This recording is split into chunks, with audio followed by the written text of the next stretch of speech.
ہمیشہ جو چودھری برادران ہیں وہ ٹیلی فون کال کا انتظار کرتے تھے، انہیں آسان ہو جاتا تھا فیصلہ کیا کرنا ہے، ہم نے کس جانب بیٹھنا ہے۔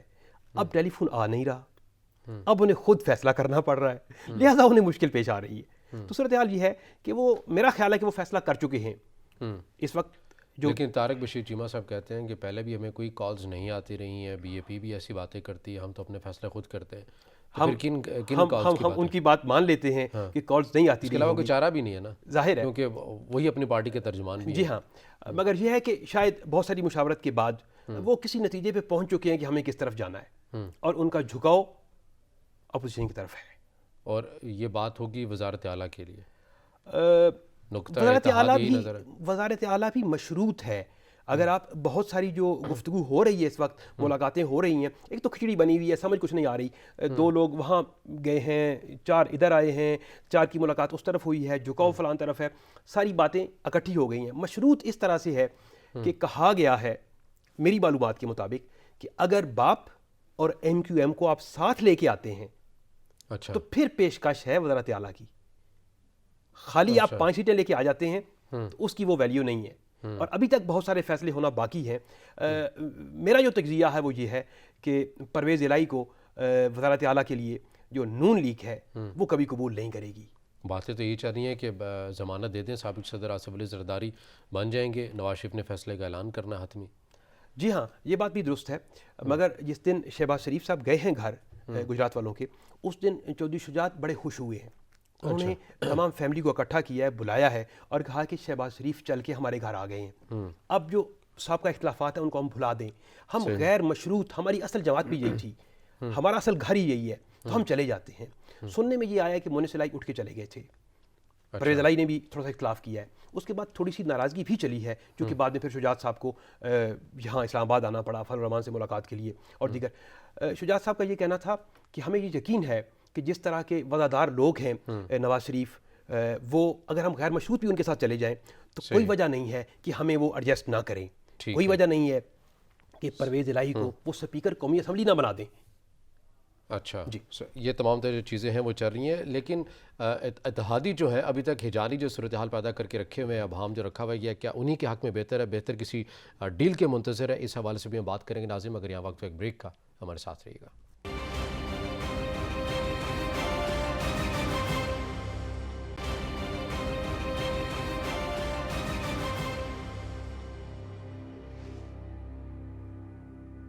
بریک کے بعد ناظرین پروگرام میں آپ کو خوش آمدید کہیں گے، اور ہم بات کر رہے تھے کہ ملک میں جو حالیہ سیاسی صورتحال ہے، تحریک عدم اعتماد کے حوالے سے جب سے باتیں شروع ہوئی ہیں، اپوزیشن، اتحادی اور حکومت بڑی کاوشیں اور بڑے متحرک بھی نظر آ رہے ہیں۔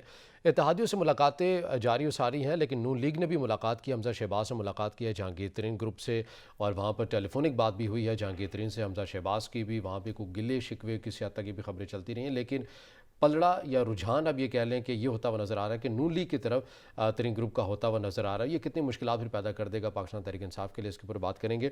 شاہد صاحب، کل ملاقات ایک ہوئی ہے ترین گروپ کے ساتھ حمزہ شہباز کی، ان کے گھر وہ گئے ہیں، ٹیلی فونک گفتگو بھی ہوئی ہے جہانگیر ترین کی حمزہ شہباز سے، کیسے دیکھتے ہیں آپ اس ملاقات کو؟ اور پھر ایک خبر یہ بھی ہے کہ علیم خان نے علیحدگی جو ہے وہ اختیار کر لیا ترین گروپ سے، تو پھر یہ کیا صورتحال ہوئی؟ اپنے اپنے انٹرسٹ ہیں، مفادات ہیں، بہتر ڈیل کے منتظر ہیں، یا دوڑ لگی ہوئی ہے کہ مجھے وزیر اعلیٰ پنجاب بنایا جائے؟ جو کل حمزہ کی ملاقات ہوئی ہے اس میں وہ اراکین بھی شامل تھے جن کا تعلق مسلم لیگ نون سے رہا ہے، انہوں نے شکوے کیے ہیں حمزہ سے، جو ابھی ترین گروپ میں، جی ہاں، جو ابھی ترین گروپ میں ہیں، ٹھیک ہے، اور انہوں نے جب یہ کہا کہ ہمارے یہ گلے شکوے ہیں، تو حمزہ نے ان کو بڑی خندہ پیشانی سے ان سے بات کی، اور یہ بھی کہا کہ میں جو آپ کی گزارشات ہیں وہ پہنچاتا ہوں اپنی اعلیٰ قیادت تک، اور اس کا ہم کوئی حل بھی نکالتے ہیں۔ اصل میں یہ ہے کہ جب حالات بدلنا شروع ہوتے ہیں نا، تو یہ جو سیاستدان بڑے ذہین لوگ ہوتے ہیں، بڑے سمجھدار لوگ ہوتے ہیں، وہ اپنی مستقبل کی راہیں تراشنے کے لیے متحرک ہو جاتے ہیں۔ اب خاص طور پہ پنجاب کا جہاں تک تعلق ہے، آپ پورا جائزہ لیں، سروے کروا لیں، اس میں لوگوں کے ذہن میں جو نون لیگ کا امیج ہے شاید اس کے مقابلے میں کوئی بھی نہیں کھڑا ہوا۔ پی ٹی آئی جس نے پچھلے الیکشن میں بڑا اچھا مقابلہ کیا، مگر اب کے بار ایسا دکھائی نہیں دیتا۔ پیپلز پارٹی کا وجود کس حد تک ہے پنجاب میں آپ کے سامنے ہے صورتحال، لہٰذا وہ جو اراکین ہیں ان کا جھکاؤ بہرحال نون کی طرف ہے، اور وہ یہ گارنٹی چاہتے ہیں کسی نہ کسی طرف سے، چاہے ان کو علیم خان کی طرف سے مل جائے، چاہے انہیں جہانگیر ترین کی طرف سے مل جائے، انہیں گارنٹی چاہیے کہ ہمیں نیکسٹ ٹکٹ اگر مسلم لیگ نون کی مل جائے تو پھر ہم آپ کے ساتھ، جیسے ایم کیو ایم سے بات ہوئی زرداری صاحب کی، تو ایم کیو ایم نے کہا کہ ہمیں گارنٹی چاہیے مسلم لیگ نون کی اور مولانا فضل الرحمان کی، جس پہ زرداری صاحب نے تھوڑا سا برا بھی بنایا، ٹھیک ہے، مگر دیکھیں اب سوٹ کرتا ہے ایم کیو ایم کو بھی کہ وہ نون کے ساتھ ان کا جو الحاق ہے وہ ایک جینوئن قسم کا الحاق بنتا ہے۔ اب الیکشن آ رہے ہیں بلدیاتی الیکشن میں ایم کیو ایم جو حکومتی اتحادی ہے وہ حکومت کے خلاف الیکشن لڑے گی، کیا پیغام لے کے جائے گی عوام میں، کیا بتائے گی انہیں؟ پیپلز پارٹی کے ساتھ بھی اس کا وہ اتحاد نہیں ہے۔ اب پی ٹی آئی کی مخالف کوئی جماعت ہے تو وہ مسلم لیگ نون ہے، لہٰذا ان کے بھلے میں ہے کہ وہ وہاں پہ مسلم لیگ نون کے ساتھ اتحاد کریں۔ آپ نے کہا کہ سابق صدر آصف علی زرداری کو نالا گزری ہے بات کہ ہمیں نون لیگ کی ضمانت چاہیے، یا مولانا فضل الرحمان کی ہم کہتی ہوئی نظر آ رہی ہے۔ اسی حوالے سے حکومت بھی باتیں کر رہی ہے کہ ان کو تو آپس میں بھی ان کے صفوں میں اتحاد نہیں ہے۔ اگر ہم بات کریں قاف لیگ کی تو وہ یہ کہتے ہیں کہ آصف علی زرداری ہمیں ضمانت دیں کہ نون لیگ کے ساتھ جو ہماری جو کمٹمنٹ ہے وہ ان کو پوری کریں گے۔ ایم کیو ایم کے ساتھ اگر بات ہوتی ہے تو وہ یہ کہتے ہیں آصف علی زرداری پر یقین نہیں ہے، نون لیگ گارنٹی دے۔ تو عدم اعتماد تو یہاں بالکل واضح نظر آ رہا ہے، تو پھر یہ تحریک ایک کے ساتھ کیسے کامیاب ہوگی، ایک دوسرے کو سپورٹ ہی کیسے کریں گے؟ سمجھنے کی بات یہ ہے کہ یہ الگ الگ سیاسی جماعتیں ہیں، ان کے منشور الگ ہیں، ان کی نظریات الگ ہیں۔ اب ان کا اکٹھا ہونا وہ صرف اس خاطر ہے کہ حکومت کے خلاف ہم نے عدم اعتماد کی جو تحریک ہے اس کو کامیاب بنانا ہے، لہٰذا اگر ان میں اختلافات ہیں یا عدم اعتماد ہے تو یہ ایک فطری سی بات ہے۔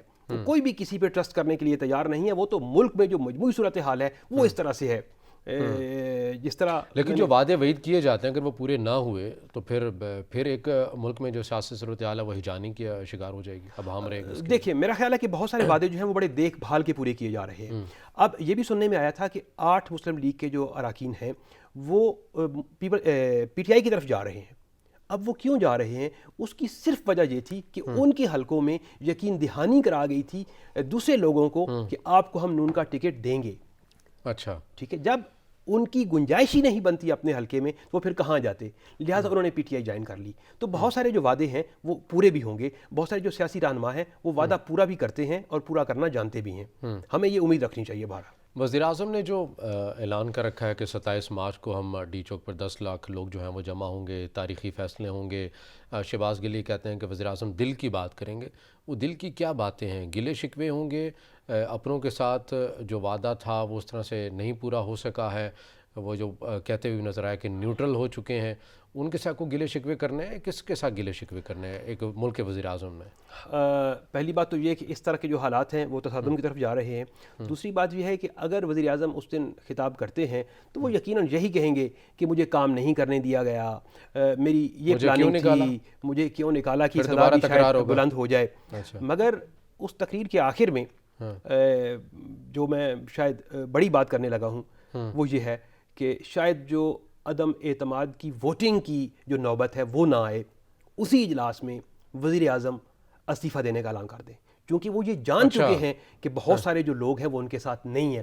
آپ دیکھیں ابھی تک حکومت نے مشترکہ اجلاس نہیں بلایا، اپنے اراکین کو ڈنر پہ انوائٹ نہیں کیا، ورنہ وہ شو آف پاور کر سکتے تھے نا، اتنے لوگ ہمارے ساتھ ہیں، مگر وہ جب بھی ان کے بہت سارے لوگ ان کے بلانے پہ بھی نہیں آ رہے، بہت سارے لوگ تو وہ بھی ہیں جنہوں نے عمران خان سے ملنے سے بھی انکار کیا ہوا ہے، لہٰذا صورتحال آسان نہیں ہے، اور وہ وزیر اعظم کی سیٹ پہ بیٹھے ہیں اور وہ جانتے ہیں سب کچھ۔ مجھے کبھی امکان ہے کہ نوبت ووٹنگ تک جانے سے پہلے ہی وزیر اعظم مستعفی ہو جائیں گے۔ جمعے کو طارق بشیر چیمہ صاحب نے کہا تھا کہ اتوار تک ہم اعلان کر دیں گے کہ ہم حکومت کے ساتھ کھڑے ہیں یا نہیں کھڑے۔ اتوار تو گزر گیا، اب یہ کہا جا رہا ہے کہ کل یا آج شاید ہو سکتا ہے کہ متوقع ہے اعلان۔ اگر قاف لیگ نکل جاتی ہے تو اس صورت میں تو پھر تحریک عدم اعتماد بھی ہوتی ہوئی نظر نہیں آتی۔ 24 اور 48 گھنٹے کا کہتے نا جی، بات بالکل آخری لمحے تک چلی جانی ہے، اور اگر یہ بھی کسی حد تک حکومت یعنی 27 مارچ تک بات جائے گی یا پھر 28 کو ہی پتہ چلے گا؟ ایک آدھ دن پہلے اناؤنس کر دیں گے۔ اب یہ بھی سننے میں آیا ہے کہ بڑی کوشش کی گئی ہے، بڑی تگ و دو کی گئی ہے، حکومتی کچھ اراکین نے یہ کوشش کی ہے کہ جو پرویز الہی ہیں وہ عمران خان سے ملاقات کر لیں، مگر کوشش کے باوجود انہوں نے ملاقات سے انکار کیا ہے۔ اچھا اگر یہ صورتحال ہے تو جو ہی یہ اتحادی اعلان کرتے جائیں گے کہ ہمارا جو ہے اتحاد وہ اپوزیشن کے ساتھ بن رہا ہے، تو اس کے بعد تو پھر ویسے ہی کھیل ختم ہو جائے گا۔ کاف لیگ کی وجہ کیا ہے؟ کیوں ابھی تک جو ہے وہ موجودہ حکومت کے ساتھ کھڑی ہوئی ہوتی ہے؟ ہمیں اس طرح سے کیٹیگوریکلی نظر نہیں آتی۔ وہ بھی یہی چاہتے ہیں مائنس عثمان گزار؟ دیکھیں جی، جہاں تک پریزلائی کا تعلق ہے، ایک طویل عرصے سے ان کے دل میں ایک خواہش سلگ رہی تھی کہ میں نے وزیر اعلیٰ پنجاب بننا ہے۔ ماضی میں تو رہے ہیں، دوبارہ سے ٹائٹل دوبارہ سے اچھا ان کی یہ خواہش ہے اور انتہا کی خواہش ہے۔ دیکھیں اب یہی موقع ہوتے ہیں نا، سیاستدان کیا کرتے ہیں، ایسے موقعوں سے فائدہ اٹھاتے ہیں، ڈیل کرتے ہیں، بات کرتے ہیں، اور جو اچھی بارگیننگ کر لیتا ہے وہی کامیاب سیاستدان کہلاتا ہے۔ اس وقت بہت سارے بلکہ کچھ اہم وفاقی وزیر تھے ایک، ان کے بارے میں کل میں دیکھ رہا تھا کہ ان کی پیپلز پارٹی کے ساتھ جو باتیں ہیں وہ طے ہونے کے انتہائی قریب ہیں۔ اچھا، یہ تمام تر سلسلہ جو چل رہا ہے ناظرین، مزید بھی اس حوالے سے ہم گفتگو جو سلسلہ وہ جاری رکھیں گے، مگر یہاں وقت ایک بریک کا، ہمارے ساتھ رہیے گا۔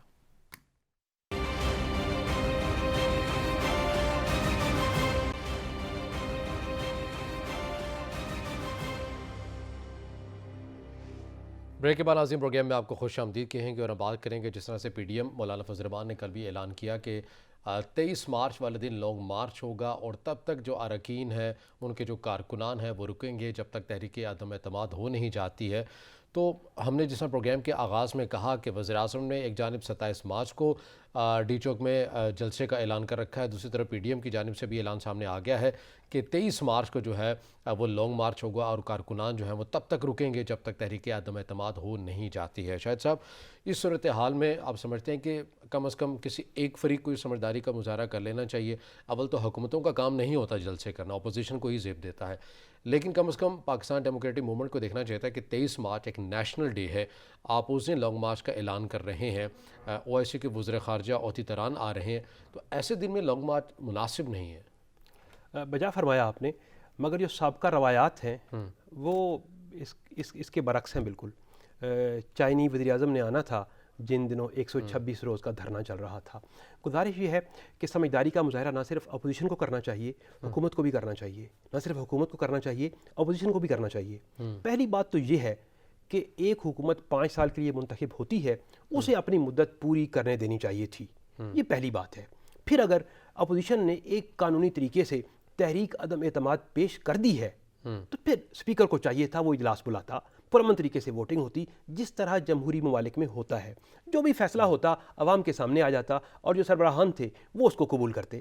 مگر یہ شاید ہماری بدقسمتی ہے کہ ہم ہمیشہ ہی اس قسم کے تصادم سے اللہ ہمیں بچا لیتا ہے، مگر اس طرح متفکر ہو جاتی ہے پوری قوم اب اس وقت ایک ہجان کا شکار ہے، وہ دیکھ رہی ہے کیا ہونے والا ہے، کیا ہونے جا رہا ہے، اور کسی کو کچھ پتہ نہیں کہ آنے والے دنوں میں کیا ہوگا۔ اللہ تعالیٰ اور یہ بڑا نقصان دہ بھی ہے، یہ جس نقطے کی طرف آپ نے اشارہ کیا کہ جب کسی ملک کے اندر سیاسی طور پر عدم استحکام آ جاتا ہے، وہاں کی معیشت، اور ہمارے ملک کی تو ویسے معیشت جو ہے وہ کوئی اتنی اچھی نہیں ہے، ہم عدم استحکام ہے معاشی طور پر بھی، آئی ایم ایف کے ساتھ ہماری باتیں چل رہی ہیں، سرمایہ دار اس طرح سے اعتبار کرنے کے لیے تیار نہیں ہے، یہاں پر آنے کے لیے تیار نہیں ہے، تو اس صورتحال کے اندر جب آپ سیاسی طور پر عدم استحکام لے آئیں گے تو پھر اس صورتحال میں نقصان تو اس ملک کا ہی ہوگا۔ یقیناً ملک کا نقصان ہوگا، قوم کا نقصان ہوگا۔ پہلے ہی مہنگائی میں پسی ہوئی ہے قوم، پیٹرول کی قیمتیں کہا جا رہی ہیں، بے روزگاری کا کیا حال ہے، عوامی مسئلے تو پیچھے رہ گئے تحریک عدم اعتماد، ان کا تو ذکر ہی کوئی نہیں کر رہا نا۔ ایک طویل عرصے سے ٹی وی چینلز پہ بیٹھ کے یا جو ملاقاتیں ہو رہی ہیں، یا حکومت کا پیش نظر کیا ہے، اپوزیشن کا پیش نظر کیا ہے، وہ ہے ہی نہیں کہ عوام کی فلاح کے لیے کوئی منصوبہ پیش کرنا ہے۔ اور اب جو ملاقاتیں ہو رہی ہیں ان میں جو ڈیل ہو رہی ہے، جو معاملات طے پا رہے ہیں، اس میں بھی کسی جماعت کا مطمع نظر یہ نہیں ہے کہ ہم نے عوام کی فلاح کے لیے کوئی کام شروع کرنا ہے، ہم نے کوئی ایسا معاہدہ یا کوئی ایسا ایگریمنٹ لینا ہے جس سے عوام کی فلاح کا کوئی راہ نکل سکے۔ تو یہ مفادات جو ہے یہ ان کے ہیں۔ بہرحال سمجھداری کا مظاہرہ کرنا چاہیے تھا۔ اگر حکومت کو ذمہ داری حکومت کی ہوتی ہے، امن برقرار رکھنے کی پہلی ذمہ داری حکومت کی ہوتی ہے، حکومت کو نہیں چاہیے تھا کہ وہ اس طرح 10 لاکھ لوگ آئیں گے، ان میں سے گزر کے جانا ہے آپ نے۔ اب اپوزیشن کے پاس کیا صورتحال بچتی تھی؟ اب اگر وہ یہ کہیں کہ ہم نے تو جی ان کے حالات دیکھنے کے بعد یہ فیصلہ کیا مجبور ہو کے، تو ہم کیا کہہ سکتے ہیں؟ انہیں ظاہر ہے یہ فیصلہ کرنا تھا اور انہوں نے کیا۔ وفاقی وزراء کہتے ہوئے نظر آ رہے ہیں کہ وزیر اعظم کے پاس ایک بڑا اہم جو ہے وہ کارڈ ہے جس کو وہ 27 مارچ کو شو بھی کر دیں گے اور پوری گیم پلٹ جائے گی۔ وہ ایسا کون سا جو ہے وہ جادو کا کارڈ ہے جس کو دکھائیں گے یا کوئی منتر پڑھیں گے تو جس کے بعد تمام صورتحال ان کے حق میں بہتر ہو جائے گی؟ تو وہ آپ کی نظر میں کیا ہو سکتا ہے؟ میرا خیال ہے وہ ٹرین گزر چکی، میرا خیال ہے وہ کارڈ بھی مس کر دیا۔ ان معاملات سے بات بہت آگے چلی گئی۔ اچھا، اب یہ صرف دل کو بہلانے کی باتیں ہیں کہ دل کے بہلانے کو غالب، یہ خیال نہایت اچھا ہے۔ یہ پی ٹی آئی کے اپنے لوگوں کو مطمئن کرنے کی ایک کوشش ہے، اور کوشش بھی اس حد تک نہیں ہے کہ جو کسی کے ذہن کو جو ہے وہ کر سکے کہ یہ واقعی کوئی کوشش ہے۔ میرا خیال ہے کوئی ایسا کارڈ نہیں ہے، کوئی ایسا بڑا دعویٰ نہیں ہے، کوئی ایسا بڑا پلان نہیں ہے اس کے بعد جو وزیر اعظم جس پہ عمل کر سکیں یا جس کو عوام میں وہ پیش کر سکیں، کچھ نہیں ہے۔ اب بس صرف حکومت کا جانا ہے اور نئی حکومت کا آنا ہے، یہ ملک کے لیے بہتر ہو، یہ بڑی بات ہے۔ اس حوالے سے باتیں ہو سکتی ہیں اگر اپوزیشن یہ نقطہ نظر رکھ دے کہ تحریک عدم اعتماد وزیر اعظم کے خلاف تو ہم لے کر آ رہے ہیں، لیکن پھر یہ بھی باتیں ہو سکتی ہیں کہ پی ٹی آئی سے کوئی کسی اور کو وزارت عظمیٰ دے دی جائے۔ اس حوالے سے بھی آپ کو لگتا ہے کہ کہیں نہ کہیں صورتحال ایڈجسٹ ہو سکتی ہے، اس کا امکان ہے؟ میرا خیال ہے جی بہت سارے جو معاملات ہیں وہ طے ہو چکے ہیں، اچھا، باتیں اب تو انفولڈ ہو رہی ہیں۔ جو وزیر اعظم کے امیدوار تھے وہ باقاعدہ پروٹوکول کے ساتھ پھر رہے ہیں، بلکہ مجھے تو کسی نے یہ بھی بتایا ہے کہ رائیونڈ میں کسی جگہ پہ کوئی آنے والے کچھ دنوں میں ایک بڑا اجتماع ہے، اور اس میں کسی دوست کا یہ کہنا تھا کہ جو پرائم منسٹر ہیں وہ آ رہے ہیں مہمان خصوصی۔ تو کسی نے پوچھا عمران خان؟ کہنے لگا نہیں جی، شہباز شریف صاحب۔ تو وہ تو اس وقت جی ہاں وزیر اعظم بن کے پھر رہے ہیں جی۔ اچھا، یہاں پر تو پھر تو بڑی اہم بات ہے جس کی طرف آپ اشارہ کر رہے ہیں۔ اتحادیوں کے ساتھ کوئی فائنل راؤنڈ دوبارہ ہوگا وزیر اعظم کا ملاقاتوں کا جس کے اوپر یقین دہانیاں کروائی جا سکتی ہیں؟ اگر مائنس بزدار وزیر اعظم کو تحفظ دے دیتا ہے تو آپ کو نہیں لگتا کہ ان کا فیصلہ کر لینا چاہیے اس کے اوپر؟ مائنس بزدار کہنا بڑا آسان ہے، ذرا ایک لمحے کے لیے تصور کیجئے عثمان بزدار اپنے عہدے سے مستعفی ہو جاتے ہیں، اس کے بعد جو تماشا لگے گا پنجاب میں آپ تصور نہیں کر سکتے۔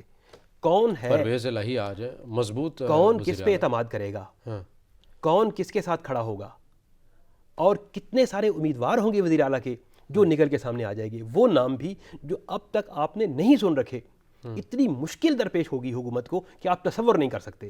لہٰذا عثمان بزدار کا مستعفی ہونا حکومت کی پریشانیوں کو مزید بڑھائے گا، اس کا حل نہیں ہے۔ ترین گروپ واپس کہیں اپنا رجحان دکھا سکتا ہے حکومت کی طرف، کیونکہ خاکوانی صاحب نے یہ کہا کہ ترین اور عمران خان صاحب جو ہے دوست رہے ہیں، ملاقات ہونی چاہیے، ان میں رابطہ بھی ہونا چاہیے۔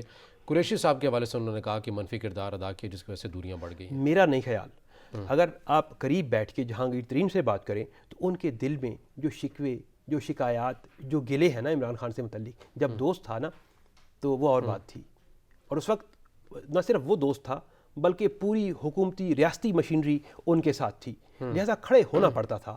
مگر اب میرا نہیں خیال کہ کوئی ایسی صورت بن رہی ہے کہ جہانگیر ترین واپس جا رہے ہیں۔ ان کو بھی سوٹ کرتا ہے مسلم لیگ نون، اور ان کا جھکاؤ بھی نون کی طرف ہی ہے، اور آنے والے دنوں میں یہی فیصلہ ہوگا۔ سینئر صحافی اور تجزیہ کار شاہد احمد شاہد صاحب ہمارے ساتھ موجود تھے، آپ کے وقت کا بہت شکریہ۔ ناظرین، آج کے پروگرام سے اتنا ہی، اجازت دیجیے، اللہ حافظ۔